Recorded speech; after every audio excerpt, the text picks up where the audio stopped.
Hey everyone, Adam Simmons here from Dgtl Infra, short for Digital Infrastructure. TPG and Stonepeak have just agreed to the largest cable deal in the last 5 years, valued at $8.1 billion. In this video, I'm going to give you a quick overview of Stonepeak's $8.1 billion acquisition of Astound Broadband from TPG, why cable companies are considered as a way to play the fiber theme of digital infrastructure, and ultimately the convergence going on between publicly traded fiber companies and publicly traded cable companies. After watching this video, you will have a better understanding of the implications of fiber and cable in the digital infrastructure landscape. So stay tuned, and I'll break this all down for you. Before I do, be sure to subscribe to the Dgtl Infra channel and turn on the notifications so you don't miss my next in-depth video that is coming out soon. Now, let's jump into the video.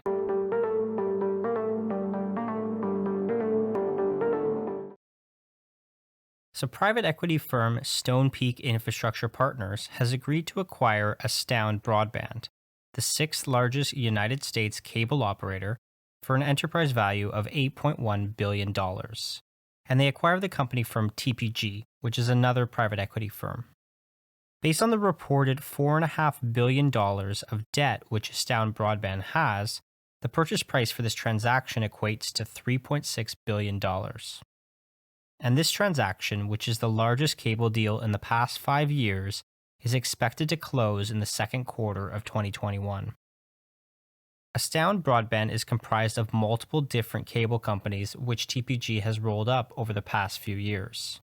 First is RCN and Grand, which TPG bought for $2.3 billion in 2016. In 2017, TPG also purchased Wave Broadband in a $2.4 billion deal, and in February of 2020, TPG acquired N-Touch Systems, an operator that serves 22,000 customers in the Houston area of Texas. Together with all these other operators, Astound Broadband now serves over 1 million customers, with 23,000 miles of fiber across a number of different markets in the United States. Specifically, Astound Broadband's top 6 markets by subscribers include Philadelphia, Chicago, Seattle, New York City, Boston, and San Francisco. Overall, the company provides access across 7 of the top 10 United States markets for cable access. And although its competitors do vary by market, 2 companies which it experiences the most competition with include Verizon and Comcast. As part of the transaction, Stonepeak will keep the management team of Astound in place through a partnership with a firm called Patriot Media, a company that currently manages Astound and is led by 2 cable industry veterans, Chairman Steve Simmons and Chief Executive Officer Jim Hollanda. We'll discuss further on in this video why Stonepeak considers a cable investment to be digital infrastructure and how cable companies are becoming more and more of a way to invest in the fiber theme of digital infrastructure. So before we jump into more detail about cable companies and the relation to the fiber asset in digital infrastructure, let's touch on Stonepeak as an investor for a moment because they are a key digital infrastructure investor. So Stonepeak Infrastructure Partners is a North America-focused private equity firm with an opportunistic approach to infrastructure investing. They were founded in 2011 and are headquartered in New York. Stonepeak manages over $18 billion of capital for its investor base. So Stonepeak is a private equity firm specializing in digital infrastructure investing and owns a portion of many of the same companies that Colony Capital does, which we spoke about in our last video. Stonepeak owns companies in all of the 4 main verticals of digital infrastructure, as you see here. First, towers. Second, data centers. Third, fiber. And fourth, the combination of small cells and distributed antenna systems. In the tower space, Stonepeak owns a portion of Vertical Bridge, which is the 4th largest owner of towers in the United States, with more than 4,000 towers, having a market share of about 2.6% of the total of 154,000 towers operating in the United States.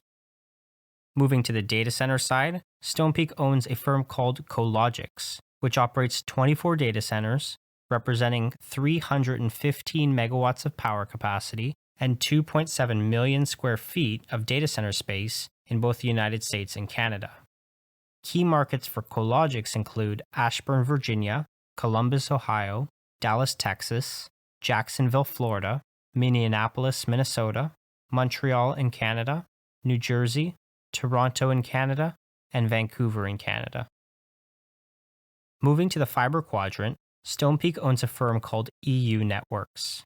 EU Networks is a bandwidth infrastructure company owning and operating a long-haul network spanning 23,200 route miles across Europe, including 14 fiber-based metropolitan networks connected with a high-capacity intercity backbone covering 49 cities in 15 countries.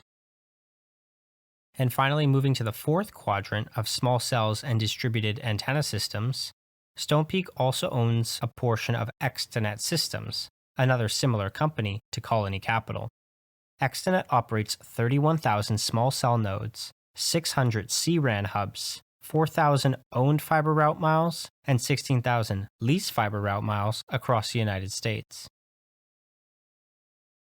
So in order to make the comparison between fiber and cable being similar types of assets for digital infrastructure, it's important to go back in time and go through a bit of the history of how the two types of physical assets are interrelated to one another and often provide the exact same services for end customers. So let me try to show you how cable interacts with fiber to become a key component of digital infrastructure. So what are known as hybrid fiber-coaxial, or HFC networks, were created in 1992, allowing for the utilization of fiber to transmit data.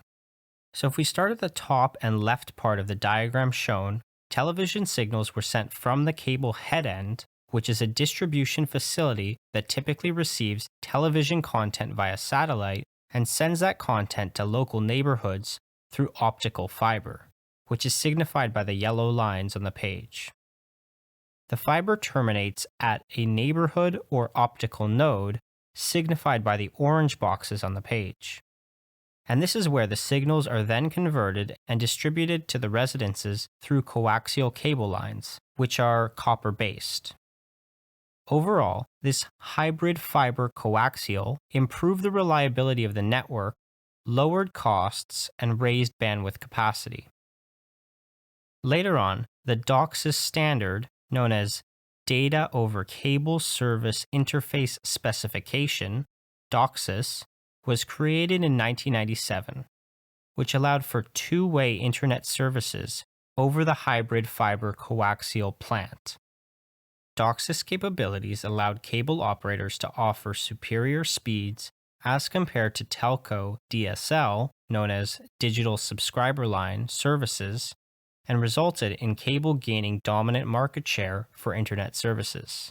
And this still exists today in consumer broadband. With the further development of DOCSIS standards, theoretical download and upload capacities have increased materially to 10 gigabits per second down and 10 gigabits per second up under full duplex DOCSIS 3.1 standards, which were released in 2017. So compared to the cost for telco broadband projects such as fiber to the home, splitting nodes, thereby creating capacity, and DOCSIS 3.1 improvements have been comparatively less on the budgets of cable companies. So for example, Charter Communications, which we'll discuss on the next page, was able to upgrade its network to DOCSIS 3.1 at a cost of just $9 per passing, or a total of $450 million across its entire network. By doing this, Charter dramatically increased the speeds and capabilities of its network to its 52 million households and small and medium-sized businesses across the United States, which now have access to 1 gigabit per second of service available to them.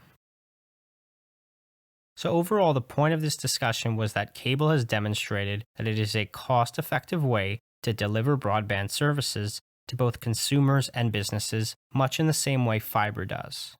Therefore, the digital infrastructure nature of fiber, which delivers utility-like services, being internet connectivity, is also being considered as a characteristic for cable companies, since cable can deliver similar or superior services for end customers.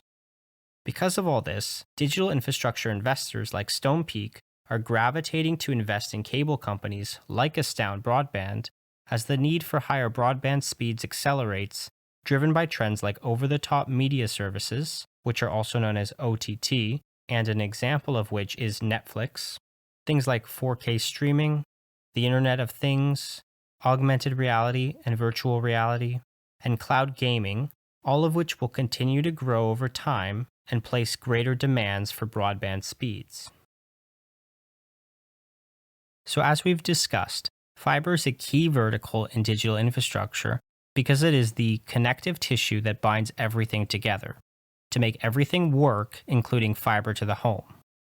Many of the largest fiber companies, such as Lumen Technologies and Zayo, which you see on the page, are focused more on providing business-to-business services, which include wholesale fiber, which is carrier-to-carrier traffic, or enterprise fiber, which supplies connectivity services to businesses. However, business-to-consumer services are a significant part of fiber company revenues as well, and these include providing fiber to the home for broadband connections. Unity Group and Consolidated Communications are two examples of fiber companies that provide fiber to the home services.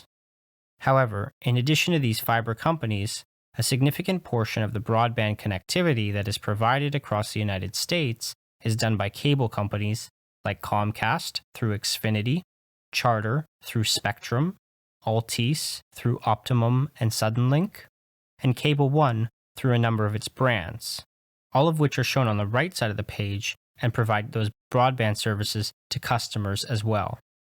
Therefore, there's becoming a blurring of the lines between digital infrastructure investors like Stonepeak, investing in pure fiber companies like you see on the left side of the page, and cable companies which have significant exposure to fiber and broadband connectivity that you see on the right side of the page. Let's briefly touch on each of these companies to explain that while they may be categorized as fiber and cable companies, both groupings have significant fiber and connectivity assets deployed across the United States. So starting on the left side of the page with Lumen Technologies. Lumen owns 450,000 route miles of fiber optic cable globally and is among the largest providers of communication services to domestic and global enterprise customers. Lumen's network is connected to 170,000 buildings, and the company also owns 340 data centers. Next is Zayo. Zayo is a provider of bandwidth infrastructure in the United States and Europe, including leased dark fiber, fiber to cellular towers, and services including small cells, wavelength connections, Ethernet, and IP. Zayo owns 133,000 fiber route miles, 13 million fiber strand miles connected to 35,000 buildings in the United States and Europe. Unity Group is next, and this company acquires and constructs fiber optic broadband networks, including copper and coaxial broadband networks. As discussed, Unity has a focus on business-to-business fiber, such as wholesale or dark fiber, and also business-to-consumer fiber, such as its fiber-to-the-home initiatives. Unity owns 118,000 fiber route miles, 6.5 million fiber strand miles, 2,400 small cells, which are all leased to 24,300 customers.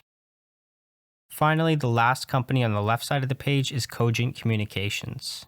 Cogent is a provider of low-cost, high-speed internet access, private network services, and data center co-location space with a network specifically designed and optimized to transmit packet-switched data. Cogent owns 95,000 fiber route miles connected to 1,800 office buildings and 1,000 carrier-neutral data centers across 200 metropolitan markets globally. So with that background in mind about the traditional fiber companies on the left side of the page, let's now move to the right side of the page and provide a bit of background about the cable and fiber-like services that some of those companies provide. So for cable companies, which are also known as multiple system operators or MSOs, we'll start with Comcast Corporation first. Comcast is a global media and technology company with three primary businesses: Comcast Cable, NBC Universal, and Sky. We'll focus on the Comcast Cable segment for this part of the discussion. So Comcast is a provider of high-speed internet, video, voice, and wireless services to U.S. customers. Comcast Cable System has 32.5 million customers, including 30 million residential customers and 2.5 million business customers, and passes more than 59 million homes and businesses. Next is Charter Communications, which you may be more familiar with as operating under the brand Spectrum. Charter is the second largest cable operator in the United States and a leading broadband communication services company, providing video, internet, and voice services to more than 30 million residential and small and medium-sized business customers. Charter's network passes over 52 million households and small and medium-sized businesses across the United States. Next is Altice USA, and Altice you may know better through their Optimum and Suddenlink brands. Altice USA provides broadband, video, and telephony services to 5 million residential and business customers under two brands: Optimum in New York and Suddenlink in the south-central United States. Altice's footprint extends across 21 states through a fiber-rich broadband network with 9 million homes passed. Altice has a specific focus on fiber and plans to deploy a fiber network across its legacy Optimum markets over the next 5 years, rather than upgrade its network to DOCSIS 3.1 like other multiple system operators, or MSOs, are doing. So Altice very much focusing on fiber as opposed to the DOCSIS 3.1 that we spoke about earlier. Finally is Cable One. Cable One provides broadband, video, and voice services in 21 Western, Midwestern, and Southern states to 907,000 residential and business customers in primarily non-metropolitan rural markets. The majority of Cable One's 2.3 million homes passed are located in 7 states, including Arizona, Idaho, Illinois, Mississippi, Missouri, Oklahoma, and Texas. So with that background of what are considered the traditional fiber companies and what are considered the cable companies, or also known as multiple system operators, MSOs, we can appreciate more that ultimately the convergence is going on between publicly traded fiber companies and publicly traded cable companies, particularly those focused on the consumer and small and medium-sized business internet connectivity segment. Unity Group, for example, has committed to fund $1.75 billion of network investments over 10 years, known as growth capital investments, for a fiber to the home initiative in partnership with Windstream to deliver 1 gigabit per second broadband speeds to its consumers.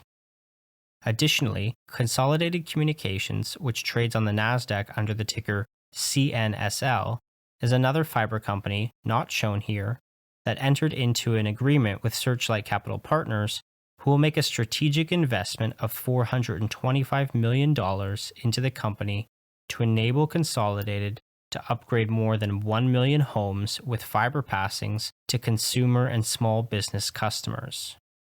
We made a video called Why Fiber Investors Are Bringing You Gigabit Internet, discussing this investment and the strong returns on invested capital which Consolidated Communications could potentially achieve. If you want to watch more about that video, I'll link to it in the description below. So hopefully that color provides some rationale as to why Stonepeak Infrastructure has agreed to acquire Astound Broadband, the 6th largest United States cable operator, for $8.1 billion as part of its digital infrastructure strategy. Although cable companies may not seem like digital infrastructure from the outset, the blurring of fiber and cable as a form of internet connectivity is increasing more and more as investors like Stonepeak are taking advantage of companies like Astound to invest further dollars into this trend. So hopefully you found this video helpful. If you did, then please share it with somebody you think might also find it helpful. and consider subscribing to DgTl Infra and visit us at dgtlinfra.com for more of the latest news on digital infrastructure. Thank you for watching this video. Be sure to like the video and post in the comments telling me whether you think fiber companies or cable companies will dominate the near-term fiber to the home build-outs over the coming years. Thanks again for watching, and I will see you in the next video.